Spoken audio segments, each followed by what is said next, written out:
Hey friends, welcome back to the No Wrong Turns podcast. Thanks for joining us. I'm your host, Audrey Lee Hickman Hunter. The No Wrong Turns podcast talks to people about their story and their passions. It aims to see how their passions have evolved and grown throughout their story. Hey friends, how are you all doing? For myself, between the last podcast and now, I've been working on finding better ways to keep myself informed and learning. As a part of this, I've added a few new podcasts to my list. One that I have really enjoyed listening to, my husband actually recommended to me, is called The Breakfast Club. This is a daily podcast, a daily morning show that comes out as a podcast form as well, which is how I clearly listen to it. And so far, my favorite episode came from last week on Tuesday, where the three hosts did an interview with Jon Stewart. They had a candid conversation about political accountability and systemic racism. What are some helpful podcasts or news sources of information that you have all been finding? Come find us over on our social media pages to share what news sources and places that you've been learning. Hey friends, I wanted to thank you so much for giving the No Wrong Turns pod a listen. Can you consider helping us out and leaving a rating and review on iTunes, Google Play, Spotify, or YouTube? Basically, whichever platform you're listening to this podcast right now. This really helps other people to be able to see the podcast when they're searching the podcast app. Thanks in advance for your help.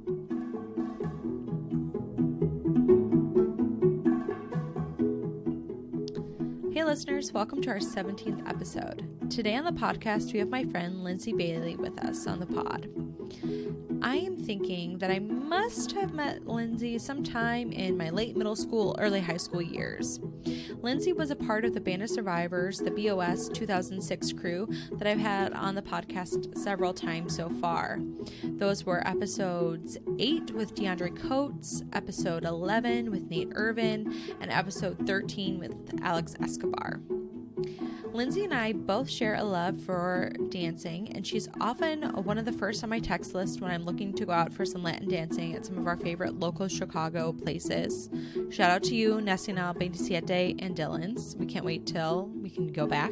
In this episode, Lindsey shares about her childhood growing up in Chile, and then returning to the States as a high schooler, then navigating and discerning what her true passions are and what major would fit her passions the best, then finding some job opportunities in Chicago and beyond, and even making the big decision of going back to grad school to pursue a master's in social work. You are for sure going to want to lean in and not miss hearing about how Lindsey pursued her passions and her journey. No matter if this is your story and you can relate to her or not, I believe that there's definitely something in this episode for you. All right, here's my conversation with Lindsey.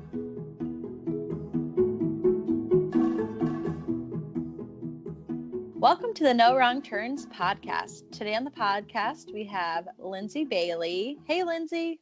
Hi. How are you doing? I'm doing great. Thank you. How are you? I'm all right. Thank you so much for being on the podcast.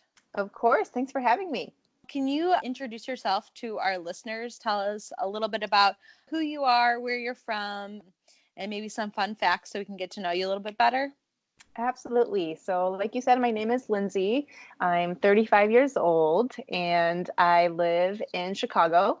I was born in Detroit, Michigan, but I've never lived there. So that's a fun fact about me. So you just born and then you left? Yes, I had a very short time there. I wanted to go back, but haven't had the chance to do that yet. And let's see, some other fun facts about me. I love to dance. I am bilingual. I speak both English and Spanish. And I don't have any pets. Something that most people have a hard time believing about me. If you could have a pet, what would your pet choice be? That is a great question. I don't think I know because I honestly don't think I want a pet ever, which most people think I'm a horrible human for saying, but I think it's just the responsibility aspect of it that really I can't cleaning up all that poop. No. I love my social life too much to be in charge of a pet. Mm-hmm. It's like a child. You got to get home like right after work to like let him out or whatever. Exactly. Exactly. Awesome. So, can you kind of walk us through your kind of childhood and your growing up years? You said, you only were born in Detroit, but you, I know, moved around a couple of different places. But can you let us know a little bit about your childhood? Absolutely. So I was born in the United States in Detroit, like I said, but my family moved to Chicago shortly after that. And I lived the first couple of years of my life in Chicago. But when I was 3 years old, my family moved to Chile in South America, and we lived there for 13 years. So I lived there till I was about 16 years old, a sophomore in high school. And after that, we returned to the United States and relocated to the Chicago suburbs. And I lived there for several years before I then moved on to college and on to my adult years. Awesome. Can you tell us anything fun about your childhood growing up in Chile? I could tell you lots of different things. I think it doesn't, nothing stands out to me just because I think of, childhoods are childhoods and no matter where you are. But I appreciated that the fact that growing up, I didn't realize I wasn't from Chile till I was a lot older. I always thought that was just where we had lived our whole lives and where we would live for the rest of our lives.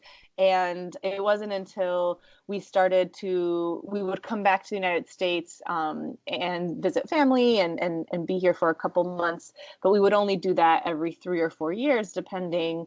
And so it wasn't until I was old enough and started realizing why we were coming back to the United States and actually that this is where I had been born and this is where my family lived, and that I actually wasn't, just like all my friends growing up. So that's just something I think back on, and I'm really grateful for, because I think it makes me realize how much a part of the culture, a part of people's lives, part of people's families that weren't blood related, but that really felt that way. Wow. I could definitely see that, just kind of like connection of just being in a place that you've known your whole life and Mm-hmm. being a part of it. That's awesome. Mm-hmm. So you said you came back to the Chicago suburbs when you were starting sophomore year or during your sophomore year? I had finished my sophomore year in Chile and I thought I would be starting my junior year, but something really wonderful happened, which was that because the education systems are so different, once I arrived in Chicago and they saw my transcripts, they said, actually, you only need to do one more year of high school to graduate. So I was able to do my junior and senior year together, which it was a great thing because I was dreading being in high school in the United States. I was extremely scared. But so the pro was that it went by fast, but the con was that I was the only senior in driver's ed. Because that was something that I had never taken, I hadn't been exposed to, and I hadn't had the opportunity or the chance to learn how to drive, and so I definitely needed to do that. But yeah, that was a great way to transition back to the United States, was to be able to be in high school, but to not have to be there too long, and then be able to move on. So then were you only in high school for 3 years? That's right. Yes. Nice. I took a year off after and didn't go straight into college, but yeah, just 3 years of high school. So when you were in your 3 short years of high school and your year off, what were you thinking you were interested in pursuing for your job, or were you thinking you were going to go to college, or were you wanting to just start working right away? When I think back, I remember knowing that I would go to college. I don't know if I would say that I wanted to go to college, but it was one of those things that you just heard about and that you figured had to happen. But I do remember specifically wanting to take that year off and not going straight to college, specifically because I didn't feel ready for that. I wasn't growing up in Chile. It's not typical for people for college students to move out of their house. You usually stay home and you commute to your university. Not a lot of people, the concept of living at your university doesn't happen. So when I moved here, and then high school was done before we thought it would be, I just couldn't see myself moving away and starting kind of life on my own, especially since I was so new to living here. So I knew I wanted to go to college, but I knew I wasn't ready to move out or move away or make that kind of decision as to what I wanted to study. So I remember thinking I want to do something that will allow me to be around people. I'm a very social person. And I remember thinking I want to work with people, but I don't know how. Did you have any like sports or I don't know, like clubs or like that kind of thing that you were in high school or interested in? I was in Chile, actually in Santiago, where I lived. I was really involved in sports teams. I played field hockey and I played volleyball, and did a lot of activities with church outside of school. But yeah, in my short time of high school in the United States, I didn't really join any specific groups. I was really involved in youth group at church, and that's where most of my friends were and where I spent most of my time. So again, I knew, just having grown up too, my parents are both pastors in the Salvation Army, and that's the reason why we lived in Chile for so long. And so I think that was a big influence for me in terms of knowing that I wanted to do work that would involve being around people, just because my parents had both been in ministry. Our whole family had been in ministry for so long. So that was something that I knew, but didn't have the details quite figured out. Gotcha. So you knew that you wanted to be around people, and that was something that you were really interested in. So how did you, I'm guessing when you exited high school, had you already had applied to colleges, or were you thinking about saving that for your gap year to kind of figure out what you're going to do next? I saved it for my gap year. I did go to a community college during that year off and took just some elective courses just to kind of get some ideas as to what I might be interested in. And then during that year is when I applied to colleges. But I knew that I didn't want to go too far, I think for the same reason that I wasn't really ready to really move away.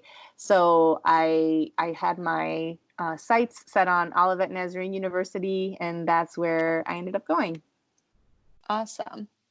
And so you moved there, and that's a little bit south of Chicago. So still close, but not that close. That's right. That's right. And it actually was really interesting because I wanted to be close enough to come home every once in a while.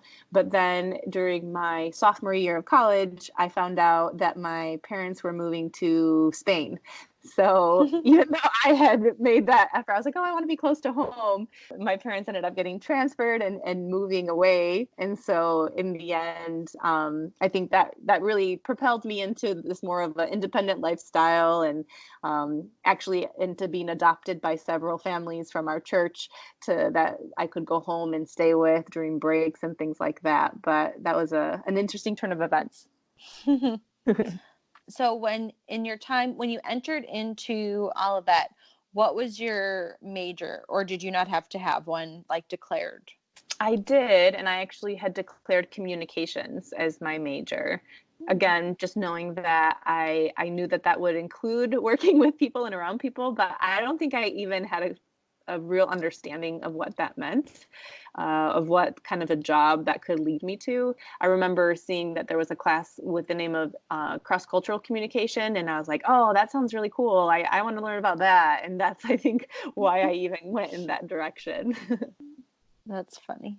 So then what happened after you went in with that major? Can you walk us through how you kind of found your final major, or what you landed on? Yeah, so it was actually during my sophomore year of college, I decided to study abroad, and I was living in San Jose, Costa Rica, and I was there for 4 months. And during my time there, I was part of a program that's called the Latin American Studies Program. And I went into that program knowing I went because I had chosen Spanish as one of my majors, mostly because I already knew the language, and studying abroad was part of that. So I went on this study abroad program for my Spanish major. But what was really cool was that throughout the experiences that I had in Costa Rica and that I had through this program is how I came to realize that I really wanted to be a social worker. And so that it was after that experience, the program was centered around understanding current events as well as historical events and the relationship between the United States and various Latin American countries. And so part of the growing and part of the learning was meeting with different nonprofit organizations and some churches and some just individuals who were involved in community life. And it was through those relationships and through kind of hearing those people's stories and seeing the work that those people were doing in various neighborhoods that I came to realize that I really wanted to be a part of something like that. And during those 4 months, it was a life-changing experience. We got to visit various countries in Latin America. I got to spend time in Guatemala and Nicaragua and in Cuba. And throughout all of those locations, what really I connected with were people who were working in communities, building relationships with people in communities, and seeing people's lives changed through the work that they were doing. And that I remember I was exactly where I was when I realized, you know what, I don't know what communications majors do, and I want to do what I'm seeing. And I decided that I would come back and change my major, and I would get my bachelor's degree in social work. Gotcha. So you came back to college after study abroad and then just had a couple more years. And what year did you graduate in? I graduated in 2007. 2007. Mm-hmm. Wow, so long ago. It was a long time ago. You are right. That's when I graduated high school. Oh man. That December. Oh man. Yes. There you go. I have been doing this for a while now.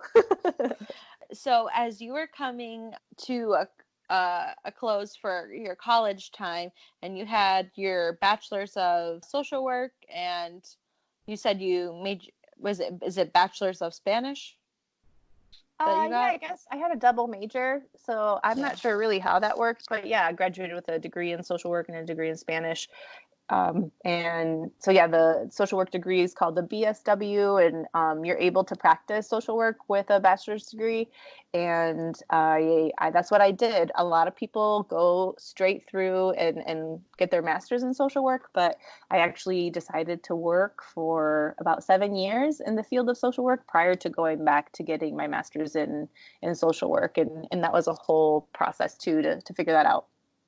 So can you explain to us, because you kind of just alluded to it right now, because I think I've heard, at least to myself, that I've been told that if you are going to major in social work in your undergrad, you'll definitely have to get a master's. And the way that I feel like it's been like said or communicated is that you wouldn't really be able to find work with just a bachelor's of social work. So can you kind of explain the different levels?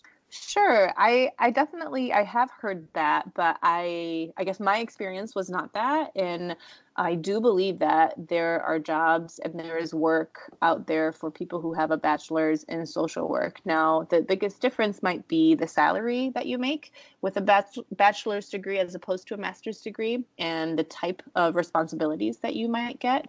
But even in my current work right now, I work alongside people who have a master's in social work and people who have a bachelor's, and they have different responsibilities, and you're able to get different licenses depending on what state you live in. So there's a difference in terms of the amount of responsibility that you have in your job, and like I said, in the amount that you get paid. But there definitely are jobs out there that require and that would that a bachelor's in social work would suffice. Okay, that's good to know. I Mm-hmm. feel like I said, because I've just heard that you'll have to definitely get your master's and get that right away. So, Yeah. I do think that it depends on what type of social work you want to do too. And there are various tracks that you can take. And the truth is that when you get your bachelor's, most programs are called generalist practice programs, which just means you're going to learn a little bit of everything of what social work entails. When Mm-hmm. people get their master's is when they get more specific into the concentration and the field that they want to practice in. So you might decide you want to work with children and families, or you might want to work in schools, or you might want to work in community doing more what we call macro level work, which is looking at systems and advocating for change on different policies and access to services. Or you might want to do what I ended up choosing, which was mental health. So specifically learning how to provide mental health counseling services, and that you do need a master's degree for, and you do need a license, a clinical license to practice. And so I think it's a matter of, if you know at that point what you want to specify in, then a lot of people just go straight through into the master's program. But I didn't really know what I wanted to specify in. I just knew that I wanted to do social work when I graduated with my undergrad. Gotcha. So can you kind of walk us through, you just mentioned that you had 7 years from when you graduated until when you started your master's. So can you kind of walk us through what life was like for you, what kind of jobs you had and that kind of thing? Yeah, so when I graduated, my first job out of undergrad was working for a nonprofit in Chicago that at the time had just opened a children's home, and this children's home was for unaccompanied minors, and what that means is children or people under the age of 18 that cross into the United States without a parent or a guardian. And when they cross, they're stopped by Border Patrol or by Immigration and Customs Enforcement, and they are sent to these homes where they have to stay while they wait for their court date to come. And so this home had recently opened in Chicago, and I took a job as what they called a family reunification specialist. And what that meant was I Wow. was working to try to get the children out of this home, because although it was, they sell it as this is a home, I have now come to learn and understand that it's really a detention center. The children can't leave. They have to stay there. And so my role was to try to get them out of the detention center and into a home with some family member or a close family friend where they could be safe and cared for, and not in this environment that was so really oppressive. And so that was my job. And so we had to find family members and make sure that these family members were safe enough for the children to be released to make sure that they weren't going to take advantage of the children or traffic them or do anything that could be harmful to them. So there was a huge process that had to happen to prove all that. And that was my role, was to make sure that we were releasing the children to people who would take care of them. Wow, that's a lot of responsibility and like It was. detective work. It was. That job was a really short lived, though, because what happened was, and this kind of, I share this because I think it resonates with what we're going through as a country nowadays too. But at that time, so that was 2007, 2008, there had been an increase in the number of unaccompanied minors who were crossing into the United States and from all over the world. And so this nonprofit had already won home or detention center in the Chicagoland area, and they opened 2 or 3 more within that same year. So they needed to staff these homes, and that's why and how I got my job. But then they realized, that those numbers eventually came down, and that Mm-hmm. they didn't need that many homes in the same city. And so they ended up closing up the home that I worked at, and sending the children to other locations. And so it was only about, I think, 3 months that I Oh, was wow. there, and it was really short. But I remember feeling sad about it, but looking back on it and now understanding what was happening, I'm actually really grateful that I didn't stay there for that long, because I don't actually agree with putting children in detention centers. And I didn't realize at the time. I mean, I was so young and really naive and not understanding what was happening. I just knew that I would get to work with people who had come from all over the world. And that was an experience that I could relate to, although I had a very different experience in terms of migrating and moving from one culture to another. I knew that I'd be working with people who were coming from different places. And so that's what attracted me to the job. And it was true. I mean, there were kids from China and India and Mongolia and Honduras and El Salvador and all over Poland, Togo, all over the world, children who migrate here and who come into the country either trying to find their family members or under other circumstances too. Wow. That's really intense.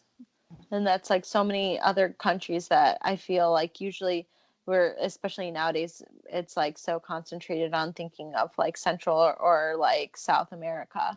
Mm-hmm. But just all the countries you named were literally just like all over the globe. Mm-hmm. Yeah.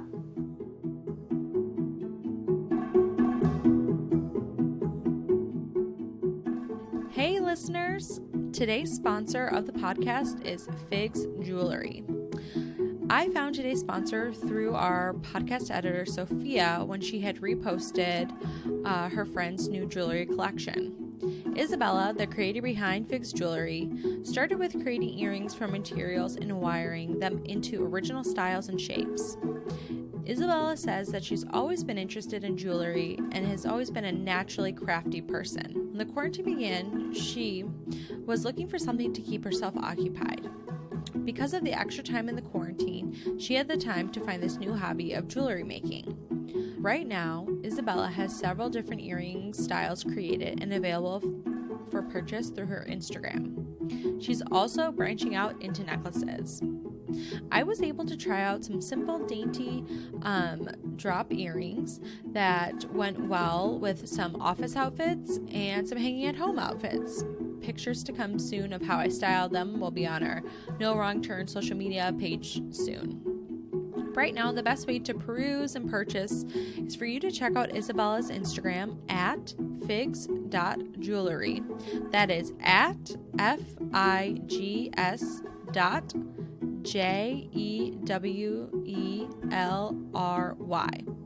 Thanks for supporting the No Wrong Turns pod.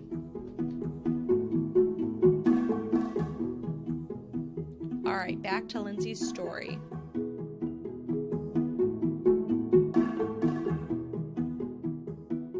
So what was your next step after that? I worked for a nonprofit that worked within the school district. Actually, this was also in the suburbs in Villa Park, and this nonprofit was located within a school, and my role it's called family worker, and it was a Head Start program, so a program that is for children up to 5 years of age, and my role was to connect with these children's families and to do home visits and go see where people lived and meet with them in their homes and try to connect them to resources in the community that they might need or want to be connected to. And so the cool thing about this job and the reason I really wanted it was because it's specifically in that area and in that neighborhood, most of the families who were enrolled in the Head Start program were immigrant families, and so primarily from Mexico as well as various countries in the Middle East. A lot of families had migrated and relocated into that area of the suburbs, and their children were part of these programs. And so I got to work with moms and dads and family members of these children who were part of the program. And so again, little by little, I started realizing, you know what, if social work is what I want to do, it's actually very specific to, I want to work in and with people who have had the experience of having to migrate and having to move from one place to another. That's really kind of what I started to realize as I took these jobs, the jobs that looked interesting to me, that I would interview for, that I really felt connected to. I started seeing this pattern. And so I didn't know that going in or after graduation, but it kind of revealed itself as I applied for jobs and got jobs and got the job experience. Wow. So how long were you in that position? I was in that position for about a year. Okay. And that was just a year because I had made a decision at that point that I wanted to actually move back to Chile. So that was a time in my life where I really was feeling um, that I wanted to go back to this place that I had known for so long and where I had lived for so long, and that I felt like I needed to go back and possibly leave on my own terms and Mm-hmm. in my own way. And I started to make plans to move back and go there. And so part of that then included me being able to go to Washington, D.C. for what was supposed to be 3 months to cover for somebody's maternity leave at the Salvation Army World Service Organization, or SAWSO. And I was only meant to be there for 3 months as I was getting all my paperwork ready, my visa to go back to Chile. And then actually at the end of those 3 months, I found out that well, they offered me the job. They offered me to stay full time in this position, which was really surprising for me at the time. And I also had found out that so my parents were living in Chile at the time, and that was going to be a key part of me being able to go there without a job and being able to Yeah. live with them while I figured out a job. And so they were moved, and they were no longer going to be in Chile. And so that was a really hard time and a really hard decision for me to make. After I'd gotten my visa, after I'd gotten all these different things figured out, I ended up deciding to stay in Washington, D.C. and not to move back. So 3 years in DC, actually 3 months, I'm sorry, turned into 3 years. And I worked there as the anti-human trafficking program manager, I think was my position. I don't remember exactly the name, but yeah, helping to get funds for anti-human trafficking projects that the Salvation Army was putting into action around the world. So it was a really great opportunity and a position that allowed me to see a larger side of social work, or international social work, and being able to see what international community development work looked like, and understanding funding structures and how different programs get funded to do different things. And it was an amazing experience, but definitely something that I didn't realize I was going to get to do for as long as I did. Yeah. So it's kind of neat because you kind of got to see on the micro level of social work of like more of the face to face with actual people, but then you also got the experience on the kind of like the macro level of more like logistics and behind the scenes workings, That's right? right. Yeah, that's exactly right. And I was really grateful for that, to be able to see that and to get exposed to that work. And it was a really important time in my life where through that work, actually, I feel is how I returned to eventually making my mind about wanting a master's in social work, and specifically wanting to work in the mental health field. It was because of that time doing that work and seeing what that entailed and understanding it and appreciating it. But that's really what kind of brought me full circle back to social work. So then, but you still have a little bit of time from once you finished that job to when you started your master's program, or did that equal up to 7 years? I think I had one more year, and I added the one more year because I wanted to get my master's in social work here in Chicago. I wanted to move back to Chicago and get in-state tuition at the University of Illinois at Chicago, Jane Addams College of Social Work. And so I worked for a year as a case manager for the Stop It program, which is part of the Salvation Army's work here in the Chicagoland area, where they work with survivors of human trafficking. And so I did that work in order to, again, get my residency established and being able to go back to school. Awesome. So you started at UIC, and how long did your social work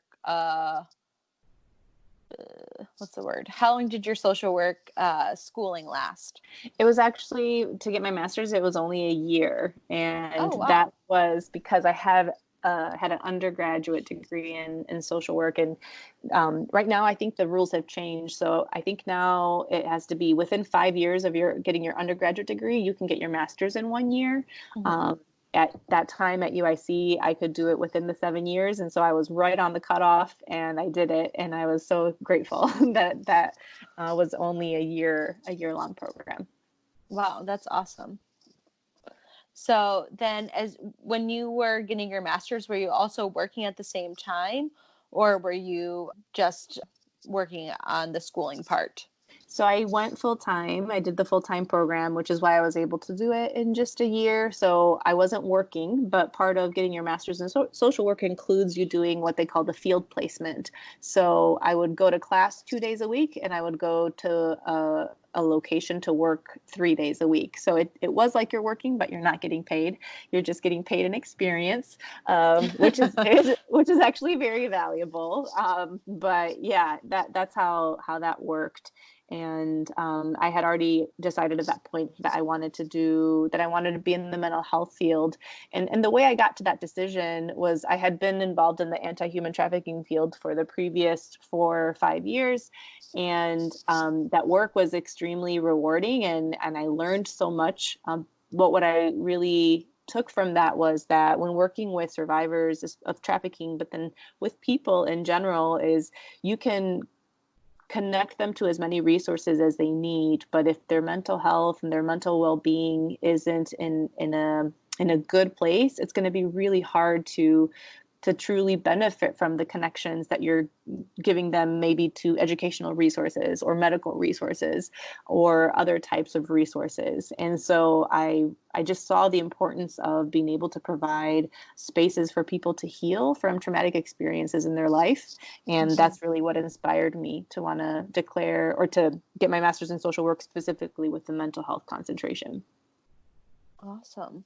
So when you finished, did you know what you were going to do next? I mean, obviously it was in social work, but I Mhm. mean, specifically, did you kind of have an idea of where you wanted to go, or does the school kind of like walk you through steps of like what's next and kind of ideas of, I don't know, where to apply and that kind of thing?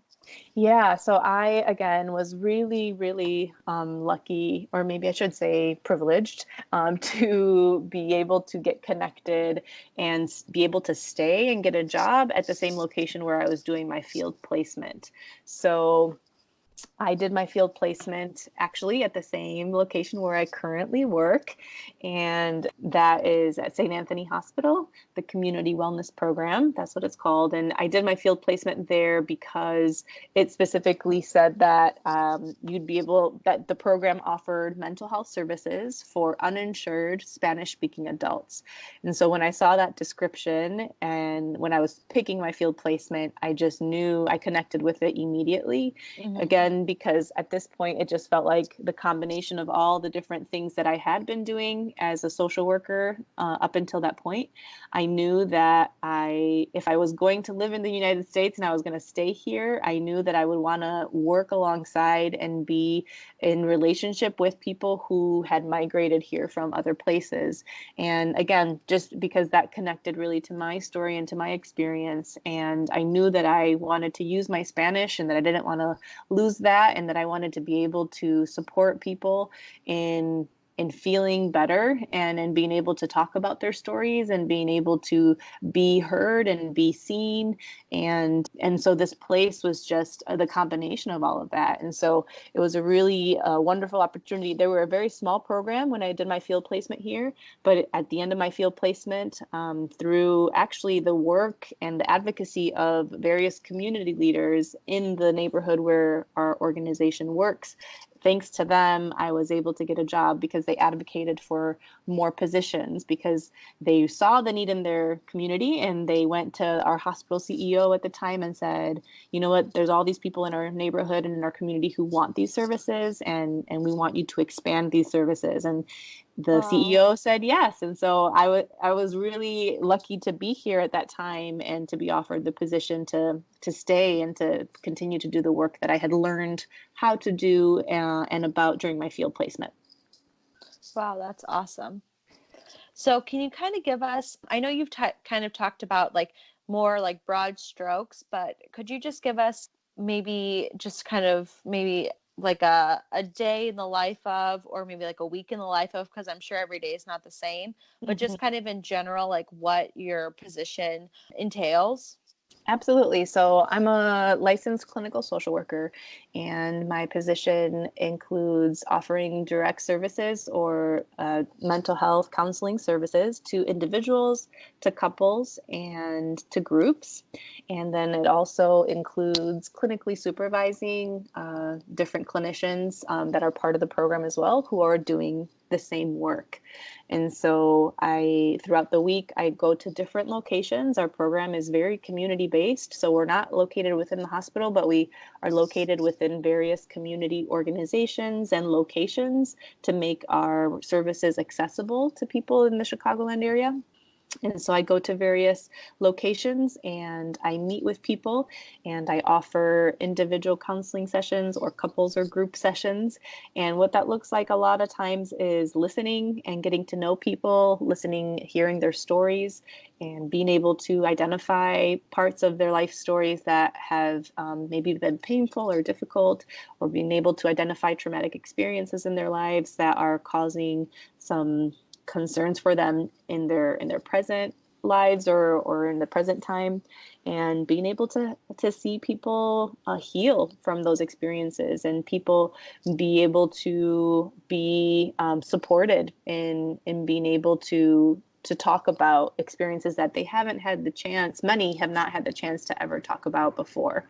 So our program is one of the only programs in Chicago that offers services for free to uninsured and underinsured individuals. And there are very, very few other programs that offer this service. And so we have a very long waiting list. We have a lot of people interested in our services. And so it has been such a joy and a privilege for me to do this work, to be able to come alongside people and learn from people's stories and be able to support people as they get to know themselves better and as they get to heal from certain experiences and get to really find their voice and tell their story in new ways. So let's just pivot for a minute here. I'm curious because social work, I hear a lot about this, especially I remember in high school, that was a major that I was interested in, but my counselor kind of steered me away from that. But can you tell us any myths that you kind of already debunked one for me about not needing to go get your master's right after that there are jobs available, but do you have any other myths that social workers that you hear about social work or social workers that you can debunk for us today? Sure. I This is one that I think I'm still in the midst of debunking, that I haven't totally figured out. But something that you often hear is, "Oh, you shouldn't be a social worker because you won't make any money," and I can attest to that not being true. I've been a social worker for 12 years now. I've been a clinical social worker for the last 3, and I definitely have had I've had a lot of opportunities for jobs and for growth, but I guess I have to say that I believe you can live a life and you can afford a life while doing this work. I should also say I'm not married. I don't have children. And so that definitely helps in terms of how many mouths you're trying to feed. Mm-hmm. But No pets. no pets. But I do believe that you can you can get access to various types of jobs within the social work field, and you can make ends meet and you can have a great life. I actually, a lot of my mentors in the field and that I have been in the field for much longer than I have, enjoy really comfortable lifestyles, and they get to do the work that they love to do, and that's because the skills that you learn as a social worker can really be applied in so many different areas. But I have to be honest in saying that I believe that my experience also is the way it is, because I do hold a lot of privilege as a white woman. I hold a lot of privilege as somebody who knows two languages and who had access to education and to resources to pursue an education. Somebody who also had a lot of access to jobs that were connected to an organization that I've been a part of and that I've benefited from being a part of. And so I say that because I don't want to just assume that because I had that experience, everybody else will. I do believe you do need, I think being connected and having different resources is definitely needed as well. But I do believe you can make a living and you can afford a life while being a social worker. So I encourage people to pursue it even when you hear that you don't make a lot of money. Awesome. Thank you for debunking that for us. What would you say would be one of the most common, or maybe most common reason for people to either fail, or I don't know if that's too harsh, or give up the social work? I would say that the idea of people getting burnt out and people needing to just leave the field because they are struggling with secondary trauma or with compassion fatigue or with burnout. I think that those are all real things that can happen and do happen. And I believe it's something you have to be really careful about, and you have to be proactive in making sure it doesn't happen. And there are a few things that you can do personally to ensure that, but I think also choosing and being able to work in a place that values you caring for yourself while still doing a really good job in social work is also really key for that. Having a place where they will be respectful of your boundaries, or where you'll be able to take the time off that you need, being able to decide your schedule, and being able to be supported. A huge component of social work is having what we call supervision, or having weekly meetings with somebody who has been in the field for longer than you have, who you can tell about your work and you can talk about your work and you can be encouraged in your work. That to me is key in being able to continue doing this work and not getting burnt out. That's really good to hear. I think that's really true. Lately I've been hearing a lot of people, or seeing people post like on their like social medias about this idea of burnout, just not even just in social work, but just in kind of in multiple professions, and just the importance of, I think what I hear like a common thread is coming down to what you said as well, of like having like good boundaries. And that's kind of just what I heard you say about just like having working in a place that supports you. And I think that really goes along with having good boundaries. Absolutely. Yeah. And being able to understand that social workers a lot of times are very much defined by what we do, because our work is about people and about helping and supporting and walking alongside people. And so it can become more of our identity. And I've had to struggle through that and figure out, okay, this is what I do, but there's other aspects of who I am, and I need to really pour into those other aspects of who I am if I want to continue to do this work. So it's been a learning process for sure. Awesome. I want to ask you kind of a similar question, but a little bit different. If somebody is listening and they heard you describe social work and maybe the mental health component of it, and they're like, this is something that's interesting to me. I want to learn more about this. What would you suggest as next steps for someone who's hearing about this and really connecting with a lot of these things? What would you suggest as some next steps? I would say try to connect with a social worker, somebody who is doing this work, and ask them out for coffee, or be able to talk with them about what their day-to-day looks like, and kind of what their story was. I would say be exposed to different types of social work and social workers, because there's such a variety in terms of the fields that you can take. I would say Also being really aware of what your motivation in going into the field. What is your motivation? Why do you want to do this work? I think that's something that you grow in and that you learn as you do it. You don't have to have that figured out before you make your decision. I definitely didn't. It's something that I've been learning about myself throughout my career. But I Mm-hmm. do think it's important to have some initial thoughts of why would I want to do this? What part of me really would benefit from this or would be fed by this? So doing some soul searching is definitely, I think, a part of the work, and then connecting with people who are doing the work and just hearing to see if what they're saying interests you and grabs your attention. Those would be a few things that come to mind. Awesome. Thank you. Those are some good jumping off points.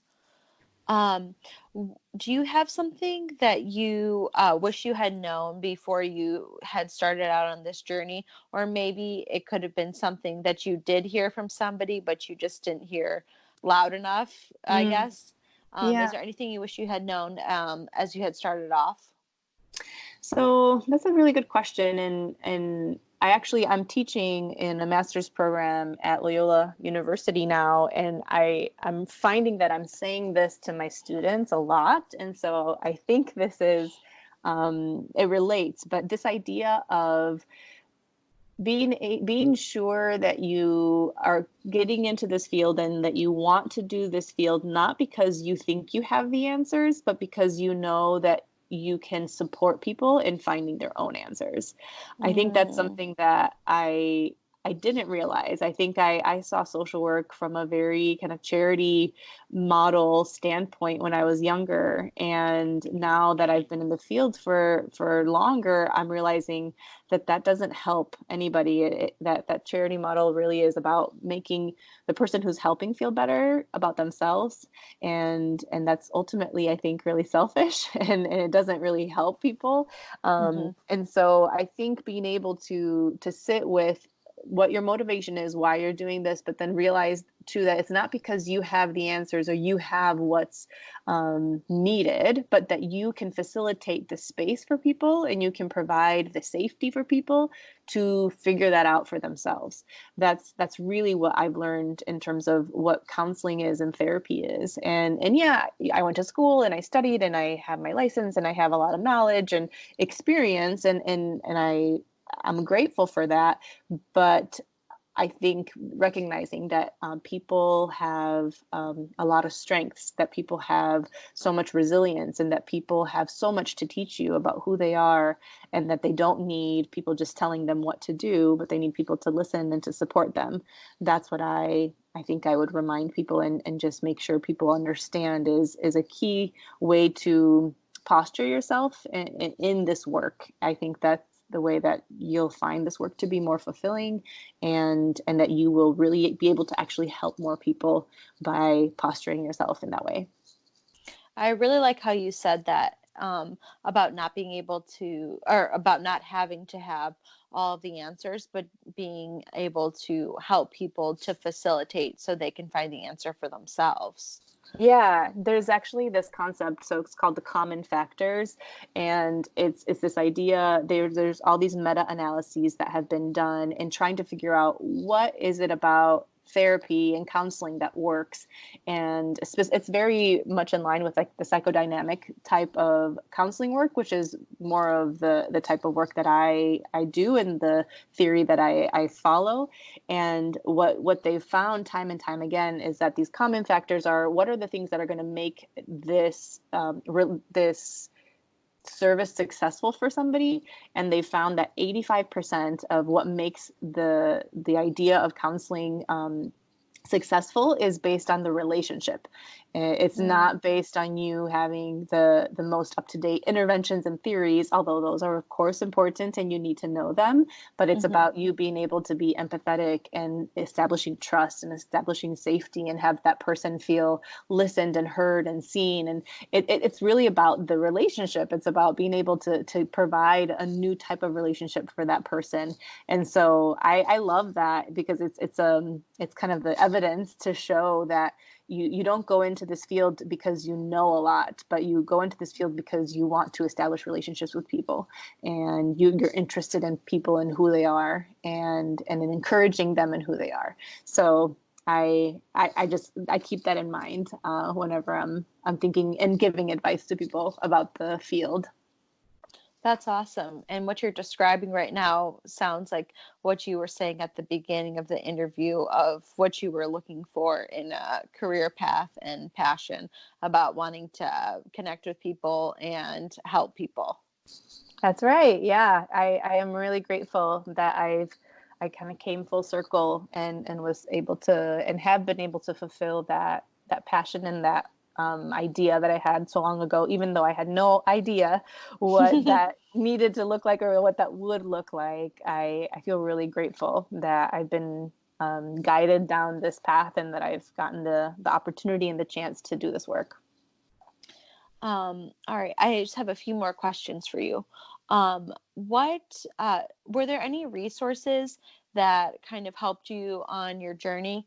That could either be people or books or maybe a movie or I don't know, experience that you feel like helped you throughout your journey in this passion? I definitely would say people. I think that's maybe it's because it's my preferred way of connecting, but I think asking people and having people guide you and tell you about their experiences, that has been the most helpful for me. Finding mentors, being able to, I'm also a verbal processor, and so being able to talk it out with people and hear their perspectives, but then also kind of weigh pros and cons. I would say that that is definitely helpful. I would be remiss if I didn't mention, I think my growing up in the Salvation Army was a huge influence for me in wanting to do social work. And I got to be exposed to a lot of people who knew about social work and that were practicing it in their daily lives. And so that definitely was a big part of it for me, is being able to connect to people who were doing this already and seeing and asking them specific questions about what it looked like.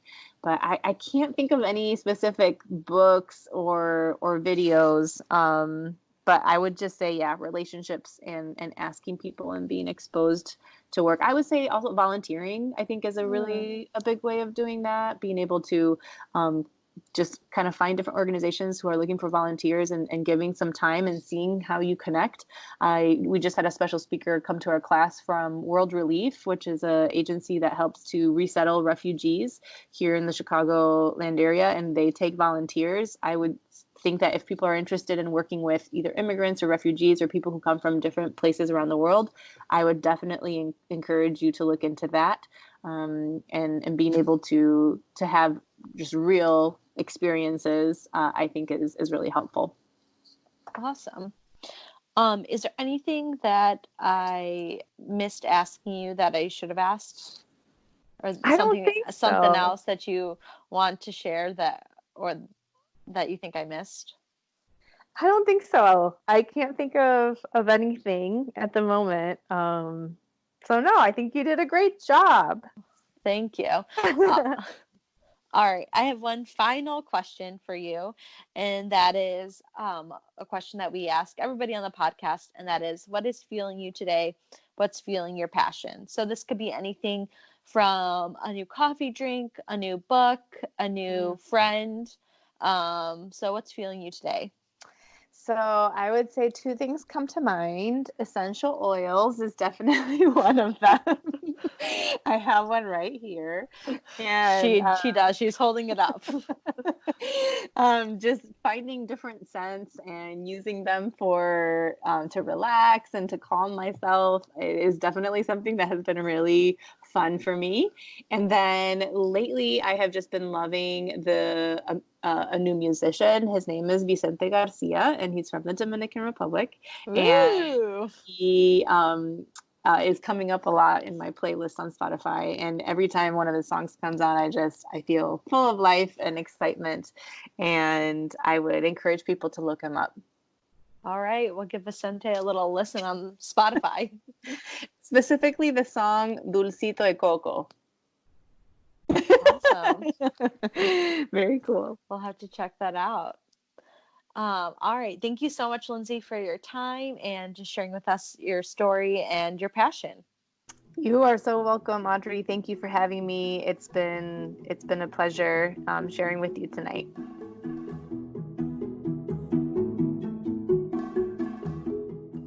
Friends, I loved our conversation with Lindsey. It was so great to hear Lindsey's story of how she found what she really enjoyed and was passionate about, and how she was able to take her passions of working with and helping people in combination with working with migrant and displaced people to become a social worker in the mental health field. I hope that you were all encouraged today through Lindsey's story and her passions. My prayer is that you consider what God has for you and what He might be leading you to. Our episode today was actually edited by me, and our social media is managed by Olivia Bote. You can see our show notes for our music credits.